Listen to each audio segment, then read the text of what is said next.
forças para não perder sua linha de foco.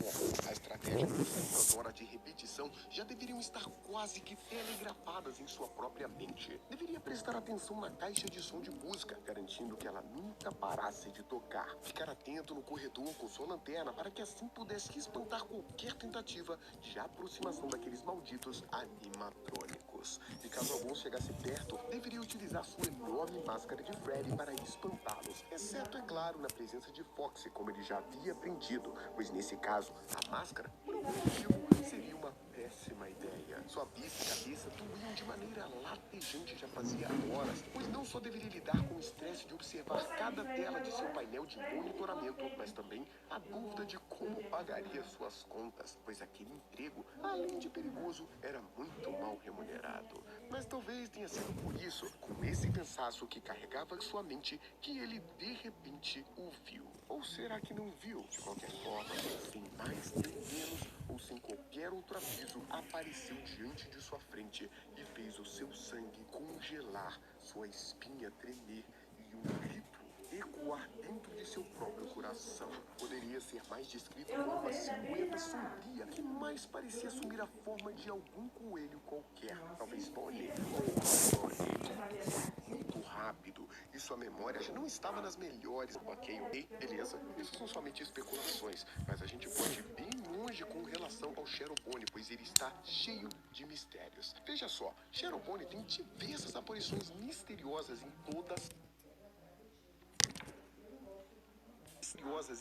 a saga FNAF, sendo uma das mais importantes em FNAF 2. Em raras ocasiões, o RWQFSF-ASXC aparecerá inteiro do lado esquerdo do escritório, onde o Golden Freddy normalmente fica. No início, ele não parece hostil e não causa jumpscares, mas se o jogador o encarar por muito tempo, easter egg, é possível ver Cherubone por um pedaço de papelão recortado. E essa é a sua única participação no último jogo de Five Nights at Freddy. Mas calma, que a gente ainda tem muito a falar sobre esse personagem misterioso, pois existe a macabra história de Cherubone dentro dos livros Hide and Seek. Você tá preparado? Então vamos lá. Tudo começa com Toby, um funcionário da Freddy Fazbear Pizza and Games. Uma informação importante para a gente entender todas as motivações de Toby durante a história contada era que o jovem rapaz muitas vezes intimidado por seu irmão mais velho chamado Connor. Essas constantes agressões psicológicas feitas pelo seu irmão fizeram com que Toby desenvolvesse um grande complexo de inferioridade em um cenário onde seus pais claramente ignoravam os traumas do filho menor. Inclusive, essa história de um irmão mais velho que intimidava o mais novo, a gente já ouviu em outros lugares, não é mesmo? Um abraço aí pra família Afton. Connor ocupava a vaga no mesmo emprego em que Toby se encontrava no momento. E assim, frequentemente ele julgava os jogos de arcade presentes no estabelecimento, a ponto de possuir a pontuação mais alta em todos eles. Toby acabou enxergando essa situação como uma forma de tentar enfrentar o Connor, já que não seria diretamente, mas ainda assim seria uma forma de desafiá-lo. Então ele tentou muitas vezes bater qualquer recorde de seu irmão, mas apenas falhou repetidas vezes, deixando ainda mais claro para ele o quão inferior era ao seu irmão, ou pelo menos assim era o que ele pensava. Entretanto, as coisas mudaram quando uma nova atração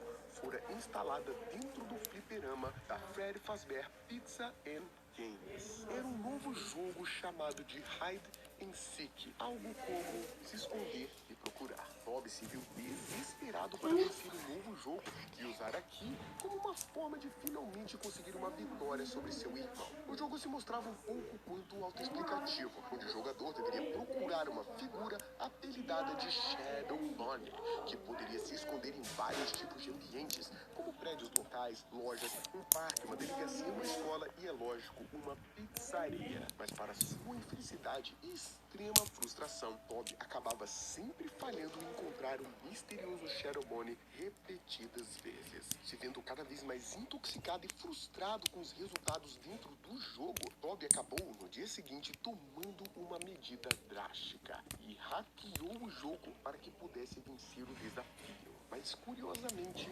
misteriosamente, até mesmo essa tática não mostrou resultados.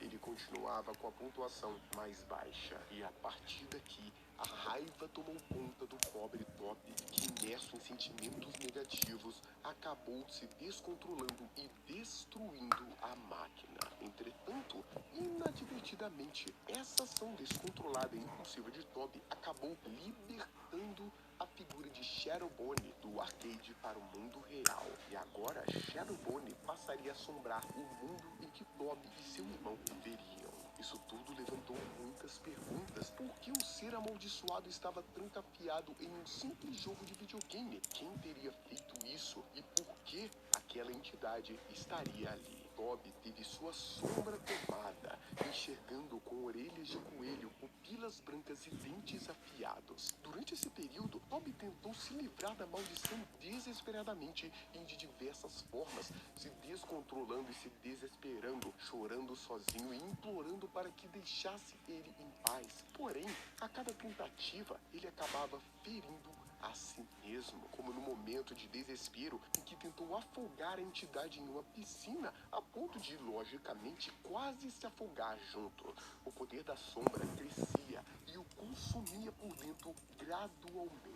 Entretanto, tudo se reverteu quando em um dia Toby teve uma conversa íntima com seu irmão Connor, onde as mais profundas feridas e as mágoas foram conversadas finalmente entre os dois. Toby já não tinha mais o que perder e resolveu abrir o seu coração para Connor, que, curiosamente, retribuiu os sentimentos. Após essa situação, Toby percebeu que Shadowbone se alimentava de sua raiva e principalmente das rusgas contra Connor. Aos poucos, ele conseguiu se libertar da presença amaldiçoada de Shadowbone. E no fim da história, Toby voltou para seu trabalho, descobrindo que a máquina havia sido misteriosamente consertada e que seu antigo arquivo de save ainda estava lá. Naquele momento, Toby poderia apenas perder o jogo, o que libertaria a sombra mais uma vez. Mas ele acabou recaindo em sua natureza competitiva e decidiu reiniciar a partida.